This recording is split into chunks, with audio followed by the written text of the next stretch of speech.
I've been picking up pieces of silver plates that I could do a video, just running through sort of what I look for when I'm out and about grabbing silver plate. You might have noticed that I try to do this actually in the thrift shop, in shorts. If you haven't checked out that playlist, I would suggest that you do if you're interested in this topic. But what I have here is I have a collection of mixed silver plate and solid silver objects, ranging from 83% to sterling, 92.5%. And I'm just going to pick up things and explain what I look for when I look at things or am trying to identify whether or not they're silver. Some things aren't exactly obvious at first, and there's a lot of different tricks that you'll find after you become more experienced at this. So I'm just going to start grabbing stuff. I only have one candlestick on here, but I wanted to, so I want to start with it.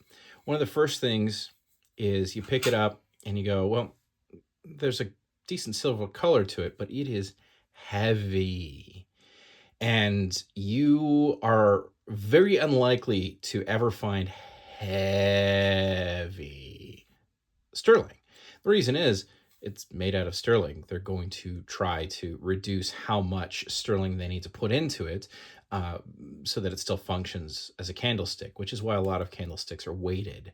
And I can talk more about weighted candlesticks in another video, or you can watch me disassembling weighted candlesticks to understand that for a lot of these cheaper sterling candlesticks, what they did was they would fill the inside with cement or resin or some kind of thing that made it heavy but still had sterling on the outside. So in this case, I pick this up and I can feel, you can see there's nothing, no bottom to it. And it is very, very heavy. Hole straight through, that's not a good sign. And if we flip it over, then we can see what we have. We have no markings, but I can tell you, just because of the extreme weight of this, and you can see where the silver is flaking off, this is not anything other than a silver plate object. If it were sterling, it would look quite different in terms of the surface finish, and it would not be this heavy, and it would say sterling. This would be flat and it would say sterling on there. So if you pick something up and it's heavy, odds are you're not holding sterling. All right, let's move on to this one right here. So this is a lid, and the reason I wanted to include this is that sometimes you'll find a sterling piece that is part of another piece, and the part that is missing is the part that's marked sterling. So you'll look at something and go, well, there's no markings on this at all, but it's a lid.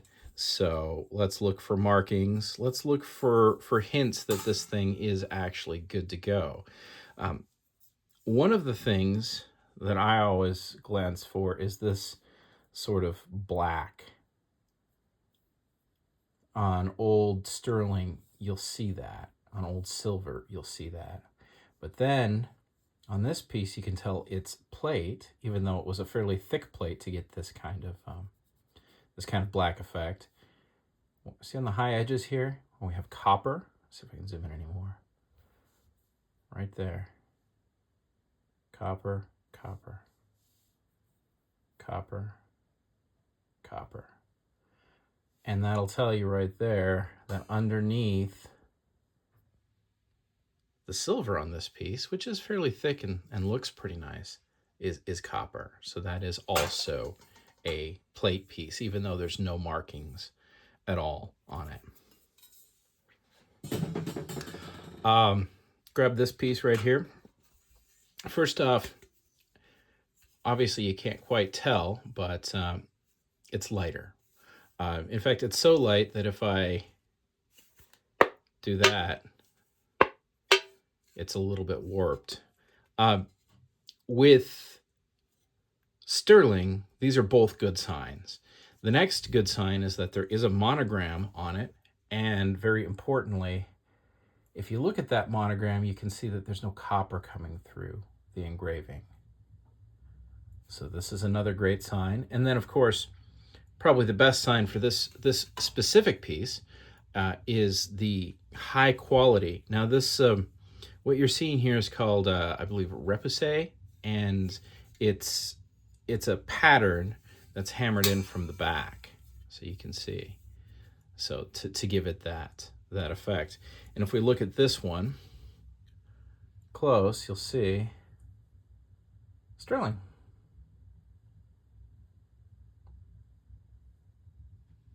So that one is sterling. Now, when I bought this, it was black, and I do mean completely black. And the reason that it was $4 at the thrift shop was because it was so utterly filthy dirty. And when you're cleaning this stuff, hopefully I'll be able to find something that's filthy dirty that I can actually clean up for videos. One of the first things to do is start with some non-lemon dish soap and just wash it. Oftentimes this stuff is just filthy with dirt, not even that it needs to be polished. It's just dirty, and you will save yourself a tremendous amount of time by just washing it and then polishing later. Now this one I like to use because it's gorgeous, and I do take this out for holidays, and I put olives or pickles. Usually I think that's what I put in it last time, homemade pickles, and it worked out very nicely. It's a good little dish for serving things in, and I find it beautiful. This is definitely a piece that I will never part with. All right, shall we continue? Let's grab this one. This one I've actually is one of my more recent pickups, and it shows a couple different things. One, it shows a very good example of what tarnished sterling looks like.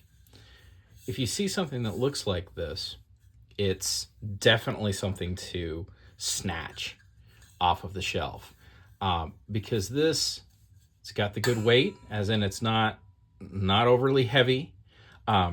It's a quality piece. You can see that the workmanship on it is quality, and with this much tarnish on it, you're looking at something that's been abused. And old abused pieces of silver plate, you'll see that green verdigris coming through. And I don't see any green on this piece. And there's two interesting things when we flip this over. One is that this piece still has its sticker. Most of the times when you find a sticker, it doesn't say sterling. In fact, this is the only one I've ever found that actually says sterling on it. And this is a piece of Gorham sterling. Now, if I zoom in, also say the sticker was missing, as they usually are. You can see here, we also have the name Gorham, the little lion, anchor, and G, which Gorham used. Not to be confused with British hallmarks, where the lion means sterling and the anchor means Birmingham. In this case, Gorham used these because they're reminiscent of the British hallmarks, even though they aren't. And in fact, very early Gorham, if you're like 1850s Gorham, will just have those three on it, and they won't say sterling, and they won't say Gorham. But this is probably, I would have to say, of all of the things that I found, this company makes the things that I like the most. But yeah, this is a very good example of always pick this stuff up and always have a look at it. I frequently will pick something up like this, and it will be so filthy that I'll have to look. Usually the markings will be in the centerpiece. If it's sterling and it's American sterling, usually the markings will be in the centerpiece, and you might have to just take your thumb and wipe it off, or if you care more about your hands than I clearly do, based on all of the comments about my horrible fingernails after I make curry, I just rub it with my thumb. But you might want to carry a little silver polishing cloth with you in your kit. You're definitely going to want a magnet, a loop, jeweler's loop, or magnifying glass of some variety that you're comfortable to use. And maybe if you're coming across a lot of sterling polishing cloth, so that you can actually polish up a piece and see what the markings are. Okay, let's continue here. What should we grab next? Why don't we get this thing out of our way? Now this is a good example of a piece where it's kind of questionable at first. You have a look at that and think, maybe. Um, so a piece like this, I will immediately flip over because it's high quality enough and there was enough work put into it that it's likely going to be marked. Maybe marked as sterling, maybe marked as, in this case, let's see if I can... no. Let's turn off this other light. There we go. There we go. So Lovelace is the pattern, International Silver Company. Now, if you see this International Silver Company, you know it's not sterling. And the reason for that is that International made sterling, but they would mark it, instead of International Silver, they would mark it International Sterling. And I can probably pull up some pieces of that if anyone's interested. So this is a good example of being able to just look at the mark and go, oh, International Silver, not International Sterling. That is not a piece that I'm going to go home with, unless I like it. I mean, it is kind of cool, and you can put stuff in it. If you just happen to need a piece to toss bits of jewelry or little bits of whatever you're out there scrounging, well, it's not bad for that. Although I wouldn't pay actual money for it. All right, let's grab whatever this is. What do we think? I've gone through a bunch of different things now. I think this one is sterling. It has, I will judge it as having a fair bit of heft to it. It sure looks nice. I don't see any verdigris. I honestly can't remember if this one's sterling or not. We will find out together. I'm guessing no, because it's so heavy. It feels weighty, and it feels weightier than it should if it's sterling. So let's have a look here. We also have International Silver Company. So that's another good example of where you pick something up, and if it's like too heavy, you know, this thing probably weighs, this one's a little smaller, but this thing probably weighs 3 times more than this. And that's why, even though it looks good, this is a piece of silver plate that really hasn't been used much, hasn't been abused at all, has the nice repoussé in it, is a nicely made piece, but the weight is the giveaway on that one. Well, the weight and the markings. All right. This piece doesn't have any obvious verdigris, but it does have an engraving. Gary and Marilyn, happy anniversary, September 13th, 1959. A lot of these pieces that are engraved in this sort of generic way are just plate, especially when you're looking at later dates, like into the 60s and 70s. But the bigger tell is, see this pattern? Sometimes you'll find something similar to that with sterling, but generally not. Generally, there's going to be a higher grade of quality with sterling, and you're not going to see a pattern like that, which is just stamped in. So let's do the reveal, see what we got. We have Wallace. Now you've got Wallace, and then you have your, that is probably the model number for this particular piece.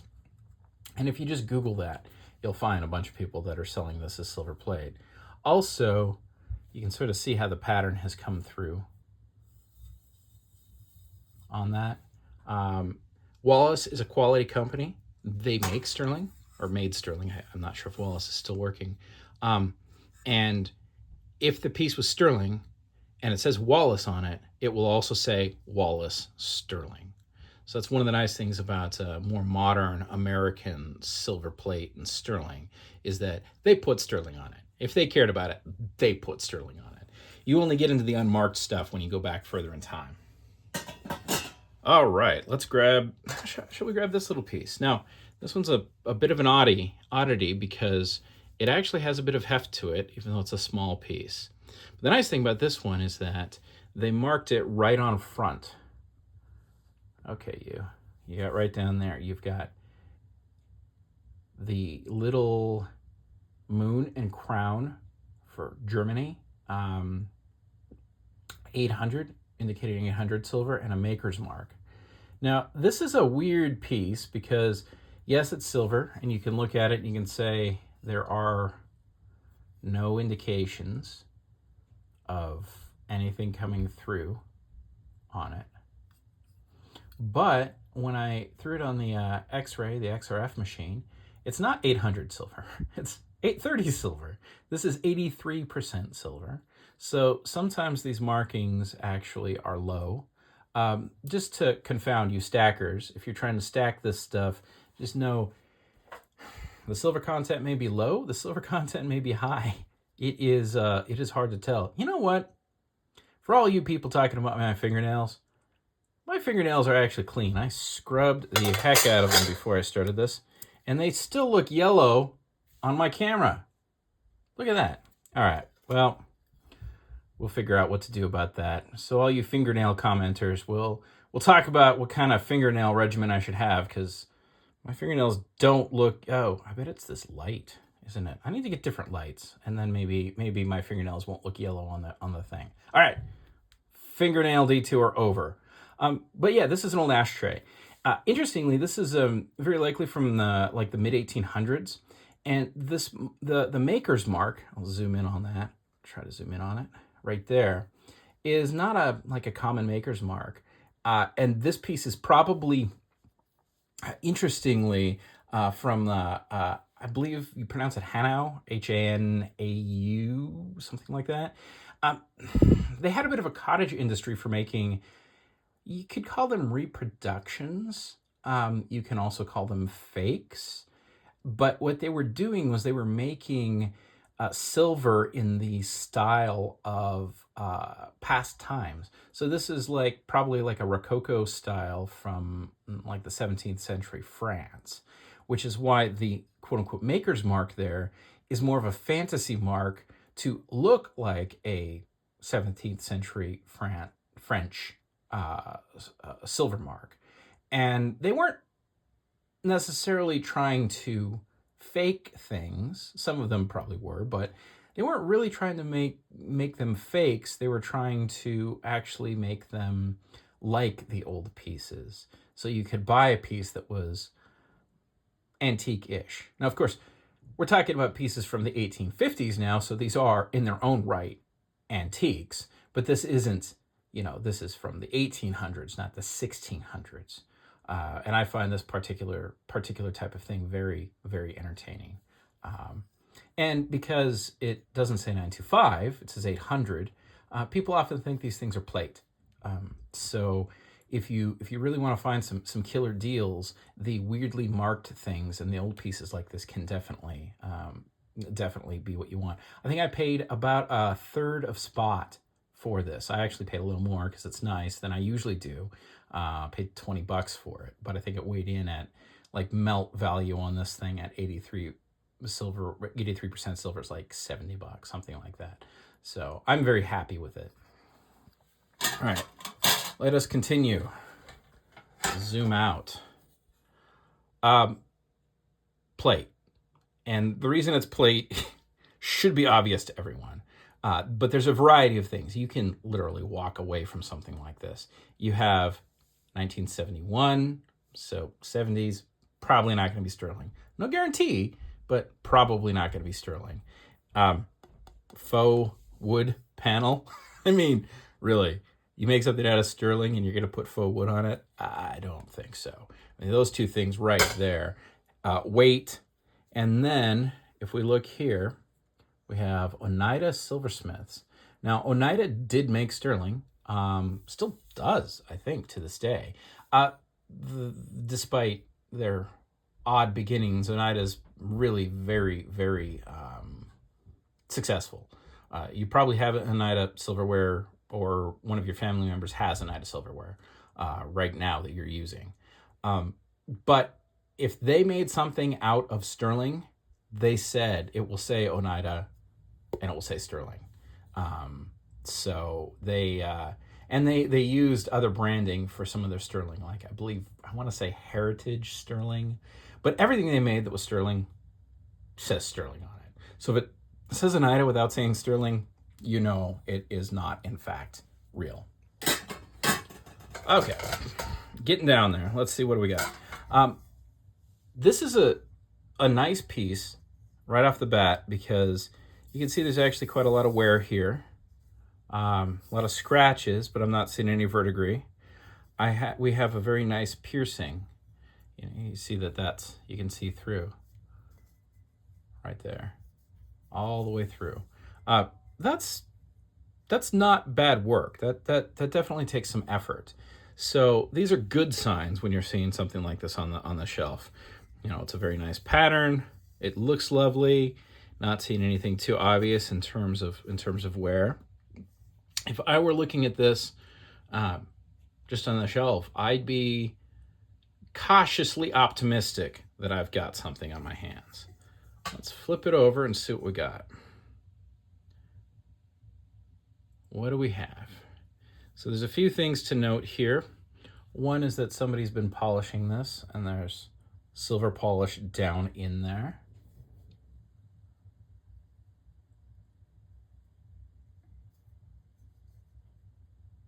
Are we seeing any copper? I'm not seeing any copper. Are we seeing any markings? Well, look at that. We got a marking right in the center there, don't we? Does that say 87?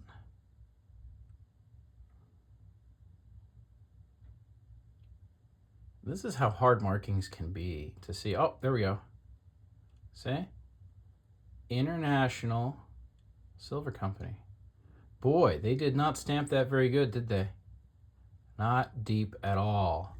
So this is where your magnification comes in. Now, you saw this camera is actually good enough to do it. So if you've got a modern camera, you might be able to use it for your loop. And I have seen people do that. But this piece, for as good as it looks, and as many signs that it could be sterling as it has, it's not. It's just a very high quality piece of international silver plate. All right, getting down to it. What do we got here? What do you folks think? We've got a few pieces left. Boy, that looks a lot like the kind of wear patterns we just saw. Definitely not quite as nice as the last piece in terms of workmanship. Should we flip it over and see what we've got for a mark? Silver plate. You'll see this frequently. These stickers just tell you what's what. Now, the thing about the types of these that have the stickers is if the sticker is gone, they didn't bother to mark it in any other way. There are no other markings on this Rogers piece, just the sticker. So you'll have to be able to determine if something like this is actually silver plate without it saying so. And the big tell there is that if it was sterling, the mark would be on it. Now the mark could be very hard to find, and I'll do a video here pulling out pieces with very difficult to find sterling marks because they are common. So you would then want to look very closely all over the base, all around the edges, sometimes even around the rim. It all depends. But you can also look for verdigris and see if there's anything on this that looks like copper coming through. And no, I don't think so. I think this piece is in pretty good shape. But that's silver plate. All right, two more pieces. Very first thing when I picked this one up, it's light. This piece actually weighs about as much as this piece, and they are wildly different in dimensions. Good signs, weight. This is, again, pierced through. Just a huge amount of craftsmanship involved in this. It's a pretty piece. When we flip this one over, we're going to find sterling. And we're going to be very happy because that is a very nice piece in nice shape. Good chip bowl, which is what I use it for. Now, last one. Let's see, what do we got here? Very first thing, things are broken.